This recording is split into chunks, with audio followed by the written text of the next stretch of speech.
Hey everybody, welcome to this video. This is Smoleny from Wolf Trader Futures, and I'm going to give you a brief update here on equity markets, energy, and crypto, just to kind of give you the lay of the land. If you want more updated and detailed explanations of this, you can always go to our website and check out the members area under videos. We do weekly videos twice a week on S&P. Also, the new newsletters just came out, so everything is fresh. New information that just came out on April the 1st on S&P metals, energy, currencies, cryptocurrencies, grains financials, and also the Uranian letter, which talks about the forecasts and predictions based upon the Uranian system. Also, we do have our auto trading going on with the 3x currency bundle. We are positive for the year, so that's off to a pretty good start. So if you're interested in any of those things, please contact me directly and I will get back with you. You can go to the website and message me, or you can also send me an email here. So I do want to talk about the S&P here, and I'm going to scroll down and just kind of give you a broad picture here in terms of what we're looking at. But we're still looking at this sell-through pattern right now in the market. We still have this really strong sell signal coming down here. Now, S&P did do a bounce today. It is kind of pushing up here.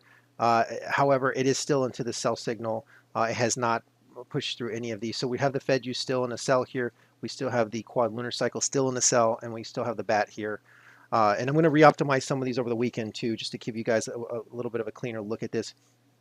But very interesting times. Trump just came out. We're in this war pause right now. Trump came out last night with his speech.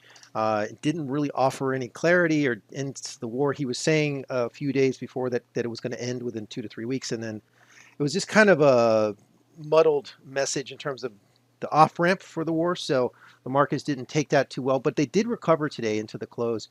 It shouldn't be that surprising, though, that we're seeing this recovery because we are coming into a market holiday. Tomorrow's going to be Good Friday. Market's going to be closed.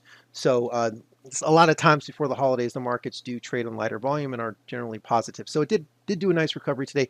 It could still go into a buy pattern here on the short term, but I think long term, we're still looking at this pretty negative pattern here on the market. Now, this is really interesting here. I'm going to show you what's going on here with the Fed internals. The Fed internals are generally looking at these Fed operations that are going on. We look at this live for subscribers, and generally what happens here is that when you have periods of quantitative easing, you have periods of increased liquidity. What we are seeing here is a big spike in the liquidity. So let me just explain to you what's going on here. So people aren't really focused on this because they focus on the Fed funds rate, but this is really important because this is, they're doing quantitative easing behind the scenes. They're purchasing up to 60 billion a month. Generally, what this has done is this has stalled the decline in the S&P. I think this is the only reason that the S&P does not look like Bitcoin, and this is still pushing up here. So you can see it's pushing up. You see there's a big surge here today, last 2 days here. So you can see this coincides here also with this little check bounce here. So what we're going to do is we're going to continue to follow the signals. I'm not going to try to prognosticate whether this makes a head and shoulders or it keeps going down. I'm just going to follow the signals each day. That's what we do best. We just tell you what the signals are and we follow it. We kind of go about our business. And so far, it's done a pretty good job of forecasting this. But shorting the S&P is always difficult because you have the Fed in here, and this is we are in a period of explicit quantitative easing. So we know what they're doing. They're telling us the purchases, and we can see them each day. And so it does make shorting the S&P a little bit tougher. I'm going to show you here on the chart in terms of what the Fed is doing in the short term in terms of these purchases. This is the schedule right here. This was the March schedule actually, going into this early April period here. So you can see today was another 8.071 billion, and on the 8th it's going to be about another 8.07 billion again. So they're pushing up around 50 to 60 billion. This is slowing the decline. The question now is what is going to happen with the new Fed chair. The new Fed chair does not believe in quantitative easing, so this is a very interesting situation for us. And we have to just pay attention to what the signals are telling us. It will tell us if the market's going to turn to the upside or if it's going to continue to go down. So if we were dealing with Bernanke, Yellen, or Powell, we kind of would know what the playbook is here, but we don't know what the new Fed. So we just have to wait and see what he does. And he'll be in there in about a month. So normally if I saw this situation, I would say, hey, this is looking more and more bullish. But we know that the new Fed chair is probably going to stop this. They're going to stop the QE once he comes in. So very interesting times. We're going to keep an eye on it for you guys. And again, if you want more information, you can check out the newsletter and also the weekly videos. So right here, I'm going to talk to you about oil. So oil has been, we've been tracking this very well here with the Fed juice. You can see we caught this big up move here. It was in a down two. It was in the sell two here, and now it went into a buy three. It's still a buy two. So it's in this breakout pattern.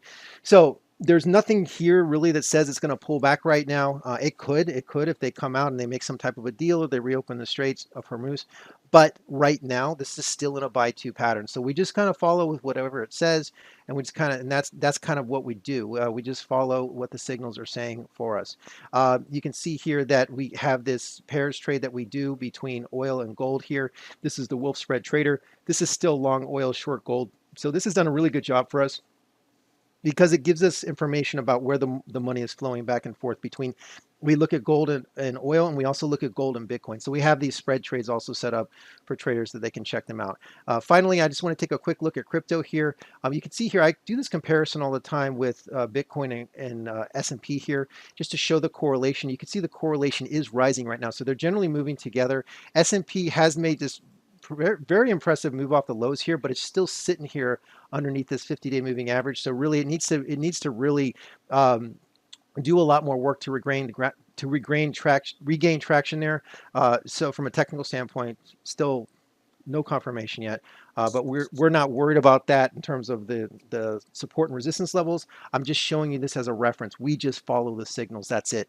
I don't pay attention to support and resistance in terms of the trades or the signals that we give. You can see Bitcoin here is also running up into that 50-day moving average. This is obviously much weaker than S&P, but they are correlating together right now. They are moving down together here. You can see here the comparison between Bitcoin, Ethereum, Ripple, Litecoin, and Cardano, and Bitcoin seems to be holding up the strongest of all of these together. Now, one more chart I want to show you here before we end this quick session.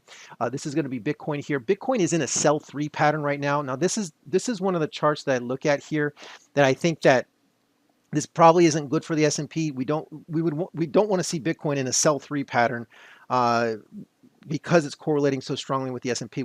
Generally, I would want to see Bitcoin breaking out here to be more bullish in terms of the big picture on S&P. And this is a sell three. So this is a sell three. The S&P is a sell three. So they're still both into the sell three pattern. We have to be patient and let this come to us. It will tell us if this turns. Again, I've been tracking this bat level up into here. So Bitcoin really needs to get up and break through that bat level. If it can break through the bat level here, this is the breakaway trader. That's what the bat is. Then it could have the potential to go to the upside. The one thing that I would urge people against is to make assumptions about things that, hey, if the S&P goes down, Bitcoin has to go down. That's not the case. These markets can do whatever they want. Bitcoin can take on different roles in different situations. So sometimes it's risk on asset, but sometimes it has these dual meanings in terms of what it can do. So I'm not going to tell you that Bitcoin is dead yet. A lot of people are writing off crypto. That's not the case, but right now it is in a sell three. It is into this negative picture, and that's going along with the S&P 500 there. So I just wanted to give you that brief update there. So generally, S&P is still weak, Bitcoin's still weak, and oil's still strong. So those patterns look to be holding here in the near term. Again, if you want more information, you can sign up for any of the newsletters, and also we put 2 S&P market updates videos twice a week. You can check those out. And then once again, if you want to do auto trading with us, we have our 3x currency bundle, which is positive for the year 2026 so far. So I think that's saying a lot in this environment. We've traded through the war, we traded through all this stuff, and we are doing pretty good here. We're just chugging along in positive territory.